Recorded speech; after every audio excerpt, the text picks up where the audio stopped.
Project Boro is now available as a podcast on your chosen podcast providers, so you can listen to every episode on the go. Simply go to the description of this video, click the link to the podcast provider of your choice, and subscribe or follow Project Boro, and you'll be able to find all episodes past, present and future right there for you to listen to on the go. Boro headed to the team rooted to the bottom of the championship.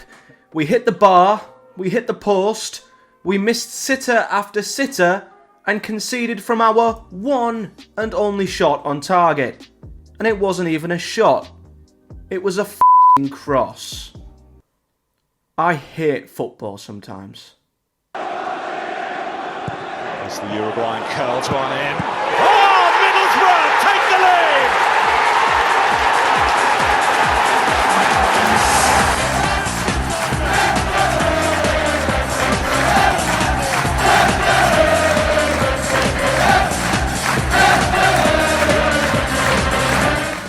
What is up, guys? Matthew here. Oh, bloody hell. Welcome back to Project Boro, where today, excuse me, I'm still in absolute shock. I am discussing and looking back at Boro's 1-0 defeat to bottom of the league Rotherham United, a game which I actually attended. It was my first away game in probably 2 years. And my record away from home when watching Boro in the league is awful. I've went to what I think is 11. It's around the number. It might be one or two more, I'm not sure. But from memory, I've been to 11 away games in the league. And I've never seen Boro win yet. I've seen us win once on the road, and it was in the Cup. And it was against Manchester United at Old Trafford in a penalty shootout. And it was actually really, really good. But I didn't even buy them tickets. I was gifted them. I kind of won them. In terms of me purchasing tickets, going to a league game, watching Middlesbrough, I'm still yet to see us win.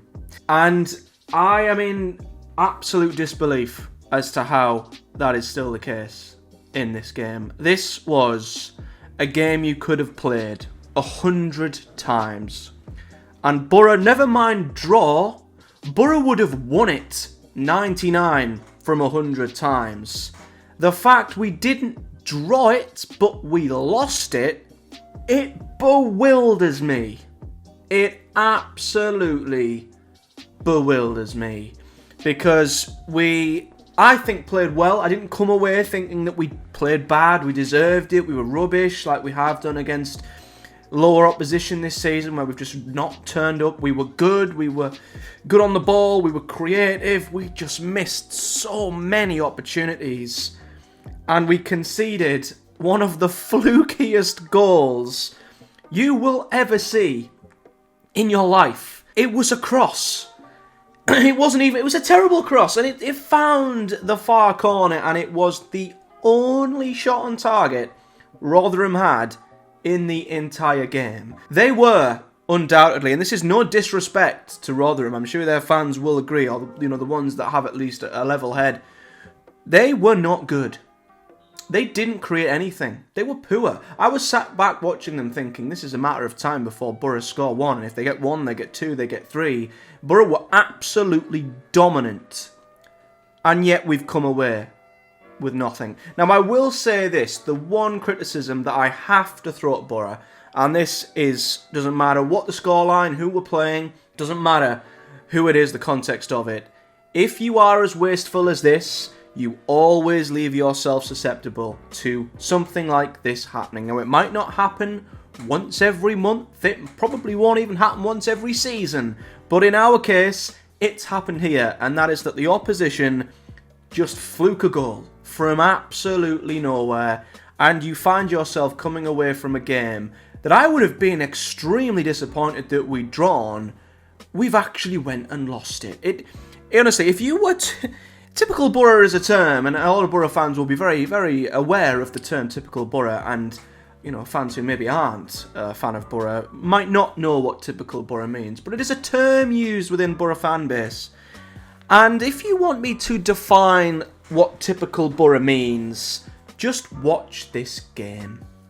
A side who could have been there till next week and not put the ball in the back of the net and yet concede from absolutely nothing and lose the game, and not only to any old team, but a team rooted to the bottom of the league after we'd just beaten West Brom at home. I want to share a stat with you guys. Now, when I was on the Boro Breakdown podcast, my good friend Johnny come up with this stat, and I didn't realise this, but at the time, and it might have changed a little bit now because the positions have moved, but Boro have actually beaten the majority of the top 12 in the Championship. So, barring Leicester and Ipswich, well, we beat Leicester. We haven't beat Ipswich, but we've beat Southampton, we've beat West Brom, we've beat Sunderland, we've beat Preston, we've beat Norwich, we've beat Watford, and we've beat Cardiff. I think that's pretty much it. The only teams that I think we've failed to beat in the top half are Ipswich, Leeds, Hull, and Bristol City, I want to say. And yet you go down to the bottom of the table and you look at the bottom 6. We haven't got a single win from any of them. Now, if that's not a sign of an incredibly inconsistent team, I do not know what is. From Millwall downwards, we have picked up 2 points. We lost 1-0 to Millwall. We lost 2-0 to Stoke. We drew 1-1 to Huddersfield. We lost 2-0 at home to QPR. We drew 1-1 in the worst game of the season, possibly. And then we've went and lost to Rotherham 1-0. That, for me, just tells me how inconsistent this team is and how close we are to being a very good side. But whether it's luck, whether it's just the fact it needs time, I don't know what it is, but we are screaming mid-table at the moment. We've won 10, we've lost 11. Maybe with injuries back in a good January, we can turn the screw and we can start moving towards the playoffs. We're still only 3 points off, somehow. But at the moment, we are such a mediocre, inconsistent team who will win one week against someone fantastic like West Brom and then somehow find a way to lose away to a team at the bottom like Rotherham. So, let's delve a little bit deeper into the game. Boro, I think, were very good first half. I had no doubts, I had no concerns first half. Boro were good on the ball, we were good in possession, we were creative, we were dominant. Rotherham didn't have a single answer to anything Boro were doing. They would hoof the ball long, try and win the second balls, try and flick it on, make it scrappy. Boro were winning their battles in defence and in midfield quite well, in my opinion, given that that was how Rotherham wanted to play, and that's their strengths at the end of the day. And we created a few chances. I wouldn't say we didn't click as well in the attacking third as I was hoping we would. For all the possession we had, all the interchanging, we weren't quite cutting through and getting that final ball right. So there was only really one big chance in the first half, but it was a fantastic one for Sam Greenwood. It was great play down the wing by Boro, cut back into the box. Sam Greenwood, instead of side-footing it and keeping it down, he kind of put his foot right through it. And I don't know still if the goalkeeper tipped it onto the bar or not, or if it did just hit the crossbar. It was either, slightly unlucky or an unbelievable save. But the big chance in the first half was from Sam Greenwood, and it's a great chance. I think there's bodies in between him and the goal, but again, he probably should be doing better there.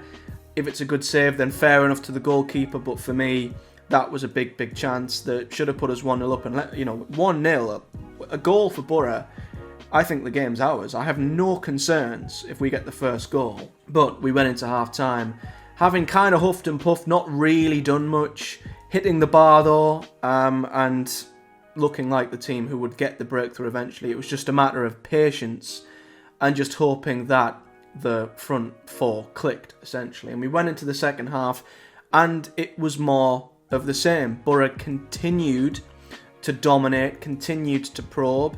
I think looked better in the second half in terms of the final third, but again, the chances we missed were unforgivable. They really were. There was one glaring decision from the referee, which was an absolute disgrace.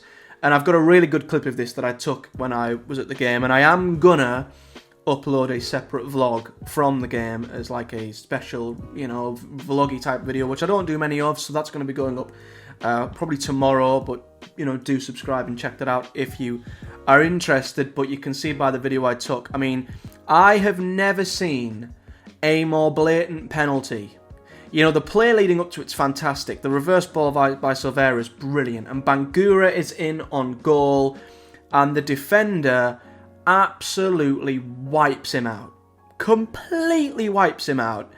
And, sometimes you see these given when it's just a tangle of legs. The defender clips the heels of the attacker or whatever. He full on wipes Bangura out. You can see Bangura is running directly towards the ball and he's pushed almost completely, sort of 60 degrees away from the ball. And I just do not understand how that was not given as a penalty. It is quite frankly, it's a shocking, disgraceful decision by the referee. And a penalty there, you'd like to think, would put Boro 1-0 up, and it's a different game. But it's a terrible decision, and Boro should have had a penalty there, and I just, can't comprehend what on earth the referee was thinking. But we didn't let that get in our way. In fact, it seemed to motivate us because we continued to probe. We had a fantastic chance with Sammy Silvera, and the ball through here was absolutely incredible. Silvera was played through on goal, and he misses the target entirely. And, I mean, I'll get on to individual performances, but Silvera had quite a few opportunities. A few were half chances from outside the box, which, you don't expect him to score from, but, he spanned them miles wide and over countless times. He didn't have a good game in front of goal at all. He just seemingly couldn't hit the target. Even if there was a target on top of the target and then another target to the side of that target, he still would have missed the target. This was the biggest one of the lot, and he side foots it wide completely. If he gets it on target, it might go in, but he puts it wide of the far corner. An absolutely golden opportunity, but there was more. The ball was played in from the left-hand side. I think it might have been Bangura who found himself in the box. Did some really great work on the left-hand side. He was brilliant, Bangura. Cut back to Sam Greenwood again in an identical position to where he was pretty much in the first half. And anywhere but straight at the goalkeeper. And it's a goal. And he somehow puts it straight down the goalkeeper's throat. And the keeper makes a decent save. But it shouldn't have had to make a save. Greenwood, again, has to be putting that one away. I think it's easier than his first opportunity. But he could have quite easily had two goals in this game. So there was another opportunity that went begging.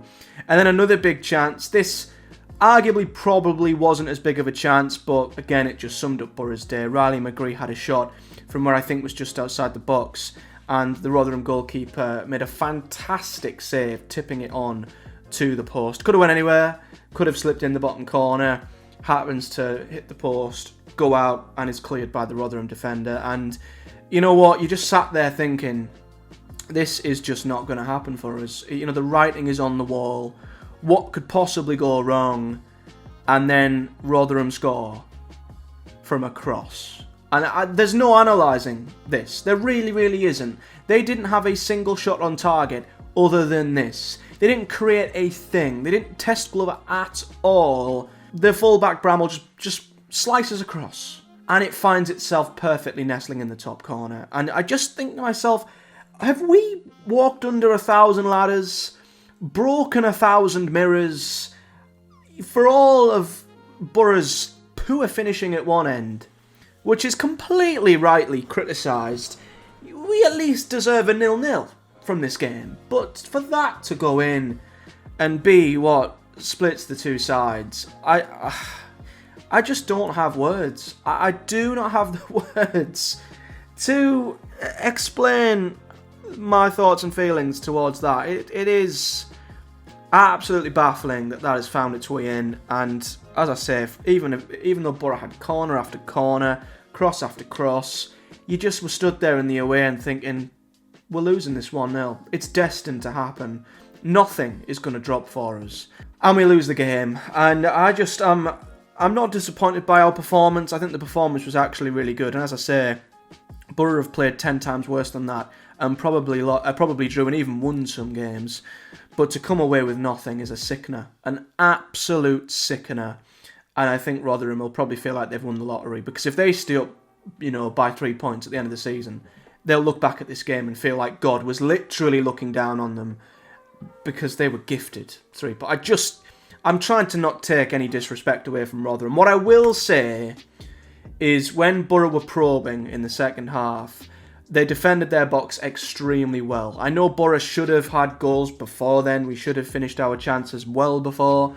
But when they were ahead and Boro were ploughing corners and crosses in, they defended their box very well, and the goalkeeper made some brilliant saves. So I do need to credit them that, but I think even the most level-headed of Rotherham fans will look at that penalty and think they got away with one there. And to win with their only shot on target, which was a cross, I mean, come on now.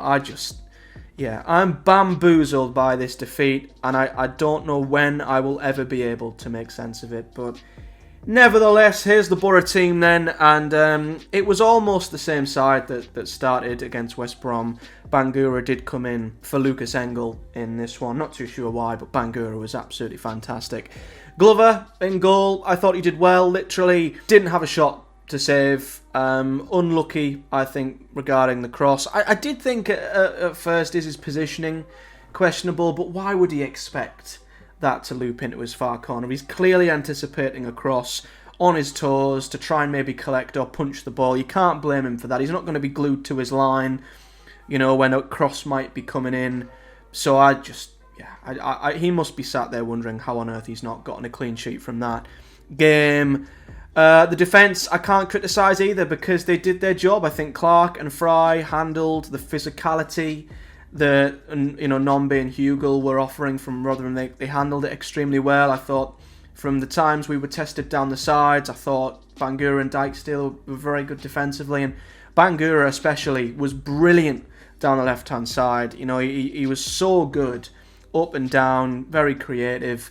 I thought had a very good performance, and I'm intrigued to see who wins that shirt over him and Engel, because they're both performing very, very well, and we've got ourselves a good pair of left-backs there, I think. The midfield did a good job. I think controlled the game for the most part. I think Barlasser, like against West Brom, he ran the show here.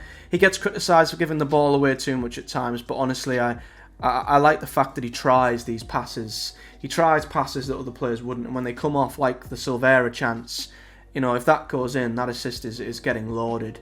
So Barlasser ran the game. He was everywhere. And watching him live in the away end, a little bit closer to the pitch than I normally am at the Riverside, I really noticed how good his spatial awareness is. Like, Dan Barlasser is so good at picking space up on the pitch, making sure that when he receives the ball, he's got loads of space around him, and he knows where to turn, and he knows where his next pass is.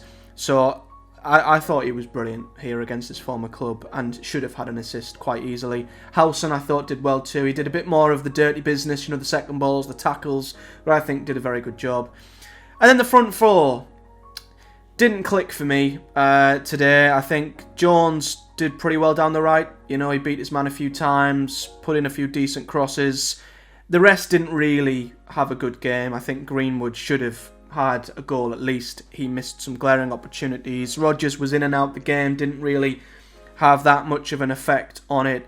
And as I say, Silvera missed a glaring opportunity and put a couple of really good balls. I don't know if they were crosses or shots from outside the area. They were ballooned completely out of orbit almost. The lack of quality in their moments from him can sometimes be really, really frustrating. And one thing that really stood out to me in this game was our lack of a forward.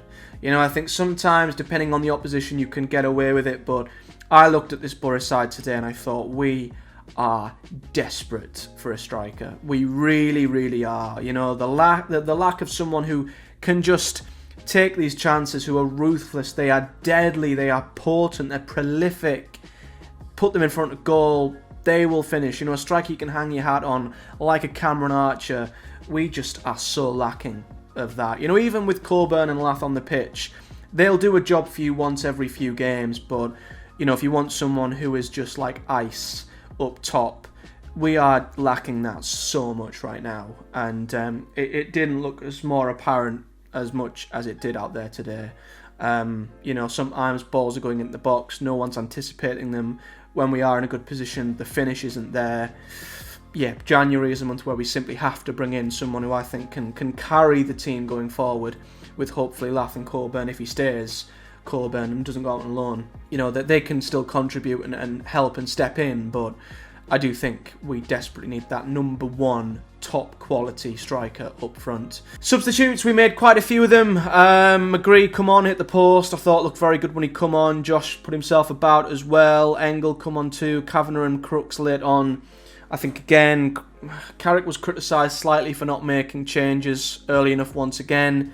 But to be fair, a lot of them come only minutes after we conceded, and I don't think Carrick would have even foreseen us conceding at all. In a month of Sundays in that game, I think he would have been more than content by how Boro were playing, and he was hopeful that inevitably we would find the back of the net eventually, and then obviously when we went 1-0 behind, he had to throw the changes on. But yeah, there was no suggestion that we were under the cosh or we were going to concede, so I don't blame him for making the substitutes he did on 77 minutes. Maybe he could have thrown Kavanagh and Crooks on a bit earlier though than 90 minutes, I will say that. And these stats are going to make me sick, because here's the momentum. And there are a few red dots on there, but it was Boro from start to finish. Not much else to say other than how on earth. How on earth? That's all I've got to say. And I'm going to repeat that when I scroll down to the stats, because Boro had 71% possession, 19 shots, but only 5 on target, so that does say a lot that there were 14 shots that didn't hit the target, but still, to not score one of them is criminal. An XG of 1.17. To be fair, an XG of 1.17 from that many shots is quite a poor conversion, I would say, but still, Boro should at least have something to show from that. And Rotherham, 3 shots, 1 on target, which was a cross. They had an XG of 0.08, and the goal, which was a cross, I will repeat, was almost half of their entire XG.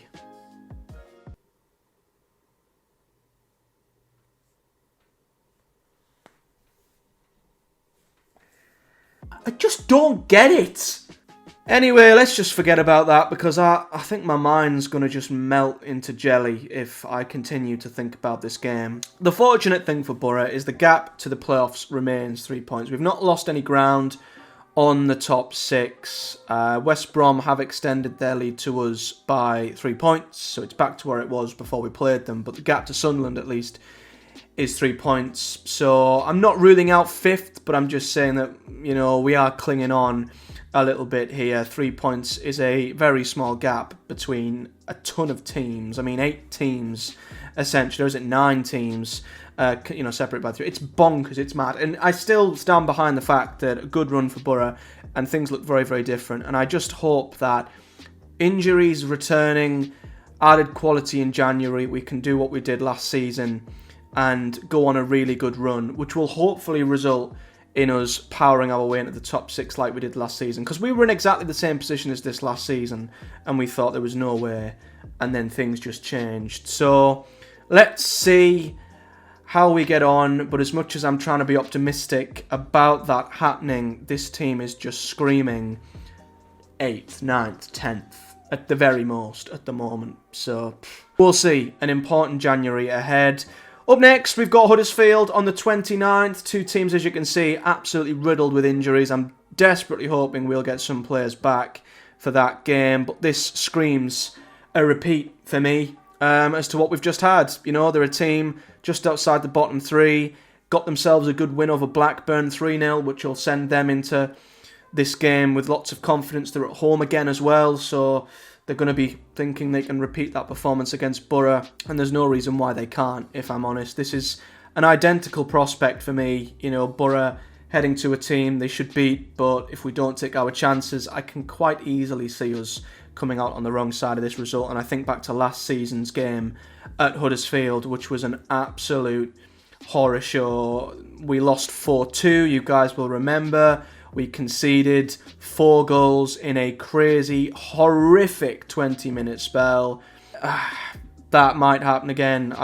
This game is just there's so many red flags and alarm bells going off in my head. So here's hoping that's not the case. And it would be very typical of this inconsistent up and down Boro side that we go and win there. But yeah, it's screaming banana skin for me, and it's the sort of game at the minute we probably will go and lose. And I hope we don't, because we've got Coventry coming up after that at home, and they are on fire at the moment. So that's where I'm going to leave it, guys. I need to lay down to just try and fathom what on earth has happened. As I say, I can't even put words together. I did record a vlog, though. This was the first away trip I've had, watching the Boro away from home in almost 2 years. So I thought I'd vlog some of this for you guys, as it was the first away trip I'd gone to in my time since bringing you guys Boro content here on the channel. So that will be coming out tomorrow. So if you want to see me live reacting in the stadium to all of these bonkers shenanigans, then yeah, look forward to that. It's certainly going to be an intriguing viewing, I'm sure. Seeing me react raw to some of these things. I'll apologise for some of my language and the other Boro fans around me in advance. But until next time, guys, if you've enjoyed this video, do hit the like button. Subscribe to me here on YouTube and hit the bell too, so you never miss an upload. Comment below your thoughts, whether you're a Boro fan, Rotherham fan, or otherwise. And if you like to listen to these over on your podcast provider and you are listening to me over on there, please give me a like, a subscribe, and a follow over on whatever chosen podcast provider you listen to, and give me a rating over there too. That would be absolutely brilliant. But until next time, guys, I'll be back in only a few short days' time to review whatever on earth happens away at Huddersfield. At this point, anything can happen. Let's just hope for the best, eh? I'll see you guys in the next one.